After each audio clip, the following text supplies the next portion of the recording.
Faut-il recontacter son ex ou est-ce que c'est à notre ex de nous recontacter?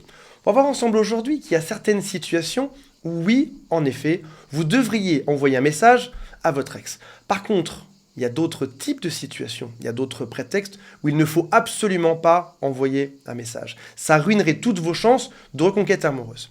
Il y a un Américain qui s'appelle Coach Lee qui a fait une vidéo sur ce sujet. J'aime beaucoup le thème, on va reprendre ça aujourd'hui, on va mettre nos propres exemples et notre réflexion psychologique dessus.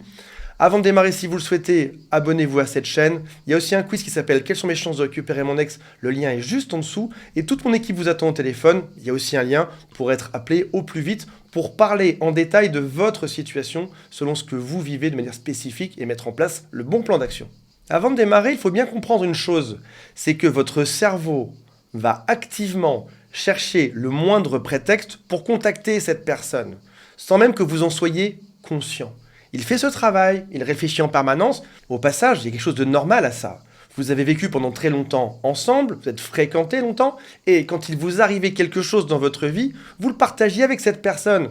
Devine pas ce qui m'est arrivé aujourd'hui. Ou alors même le soir en rentrant à la maison. Vous échangiez sur votre travail, sur des choses toutes bêtes parfois. Et vous avez toujours ce réflexe en vous. S'il m'arrive quelque chose, je dois prévenir la personne que j'aime le plus au monde, parce que finalement c'est ça qui faisait notre intimité et notre complicité. C'est ce même moteur psychologique qui reste encore présent en vous après la rupture amoureuse. Premier cas de figure, c'est « j'ai une bonne nouvelle, il m'arrive quelque chose dans ma vie ». Ton cerveau se met en marche et se dit « là, je dois lui annoncer ». Parce que si je rajoute quelque chose dans l'équation de notre rupture amoureuse, ça peut venir faire changer la balance. Et finalement, mon ex pourra voir que je change doucement, qu'il m'arrive des choses, que j'ai une vie géniale et qu'il doit revenir dans ma vie. Je donne quelques exemples. Vous avez une nouvelle à votre travail, comme par exemple, vous avez été augmenté, vous changez de poste, il y a une promotion dans quelque chose. Ça peut être aussi une amélioration personnelle. Vous avez fait par exemple des découvertes sur pourquoi est-ce que vous vous comportez comme ça de temps en temps.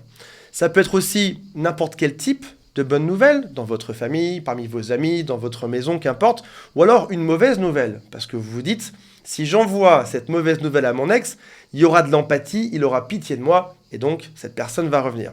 Ou alors sur votre famille, parce que vous savez que les valeurs familiales peuvent donner envie à l'autre de revenir. Malheureusement, 99% de ces super grosses bonnes nouvelles n'ont pas autant d'importance que ce que vous pensiez. On imagine un gros ballon de baudruche qui se dégonfle un grand coup. On pensait que l'effet serait comme ça et hop là, ça finit par tomber à l'eau. Non, ça n'avait pas d'importance pour votre ex. Ça ne fera pas de différence chez votre ex. Je sais qu'au fond de nous, on se dit, si j'arrive à lui faire changer d'avis sur une chose, si j'arrive à me justifier sur cette chose-là, dans ce cas, ça va changer sa façon de penser. Par exemple, mon ex me reproche de ne pas sortir assez. Je vais lui envoyer une bonne nouvelle, expliquant que ce soir, j'ai une grosse soirée avec des amis. On se dit que par la logique, on peut récupérer l'autre. Là où en réalité, ce n'est pas un seul événement qui a fait partir votre ex. C'est probablement une somme de choses émotionnelles et non pas une chose rationnelle. Suivez-moi bien. Ça signifie que le manque que vous allez créer en restant en silence radio aura sûrement plus d'importance que juste vous justifier de manière logique sur un seul point. Imaginons que tu ne sois pas invité à une soirée. C'est pas par un petit SMS ou par un peu de logique que tu seras le bienvenu dans cette soirée chez ce genre d'amis. Non, c'est parce qu'il t'aime bien, c'est parce qu'il y a de l'émotion lorsqu'il te voit. Donc, la logique ne fonctionne pas souvent dans ce genre de choses. Mieux vaut patienter et créer du manque plutôt que de tenter de forcer le destin et essayer juste un SMS pour que l'autre change d'avis. Deuxième prétexte très souvent utilisé pour contacter son ex, c'est le grand acte. Mon ex me reproche de ne pas vouloir me marier. Ça y est, je suis prêt pour le mariage. J'ai même acheté des bagues que je vais pouvoir lui donner qui valent des millions d'euros. Mon ex pense que je viens pas assez souvent le voir ou la voir. Je vais faire 500 km en voiture. Ou je vais faire un gigantesque cadeau. Je vais même lui offrir la voiture avec laquelle je viens voir mon ex. Là, on n'est pas sur 99%, là on passe à 100%. Dans 100% des cas, ça ne fonctionnera pas, ça ne fera pas de différence. Faire un grand acte lorsque l'autre ne veut pas te voir, c'est gênant, ça ne sert à rien, ça va te coûter de l'argent, ça va te coûter du temps. Et encore une fois, tu ne crées pas du manque. Tu es juste en train de courir un peu plus vite derrière quelqu'un qui ne veut pas te voir. L'autre, il part en courant, tu dis non, stop, on n'est plus ensemble. Qu'est-ce que tu fais? Tu cours encore plus vite pour rattraper l'autre. Peut-être même que c'est un peu flippant quelque part. Troisième point qui fait qu'on recontacte souvent son ex, c'est insister parce que parfois, quand tu as insisté auprès de lui, il a fini par céder et se remettre avec toi. Les gens me disent, Antoine, Les 8 fois d'avant, j'ai lourdement insisté, mon ex a fini par craquer. Donc dans ma tête, la logique, elle est simple. Si jamais j'insiste encore plus lourdement, mon ex finira par revenir. Parce que ça a toujours marché, parce que je le connais. Première question à se poser, c'est est-ce que c'est un bon moteur psychologique que d'insister lourdement pour que l'autre revienne dans ta vie? A priori, ça peut fonctionner. Est-ce que c'est une bonne chose pour votre couple? Est-ce que ça va durer? Probablement non. Tu vas forcer quelqu'un à revenir avec toi. Et au passage, tu risques de passer pour une personne qui harcèle. La bonne façon de penser, c'est tu ne veux pas de moi? Très bien. Va faire ta vie ailleurs.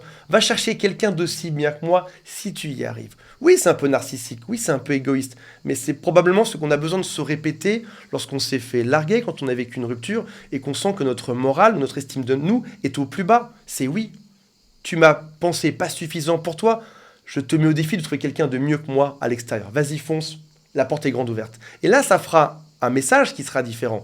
Là, ça donnera envie de revenir. Pensez à la chose suivante. Pourquoi est-ce que vous courez après cette personne? Pourquoi vous êtes si amoureux de cette personne aujourd'hui? Parce qu'elle vous a dit non. Si vous voulez que l'autre soit autant amoureux de vous, apprenez vous-même à dire non. Faites la même stratégie. Si jamais ça marche sur vous, ça marchera sur l'autre également. Il existe quand même là-dedans un bon prétexte pour recontacter son ex. C'est « je regrette mon erreur ».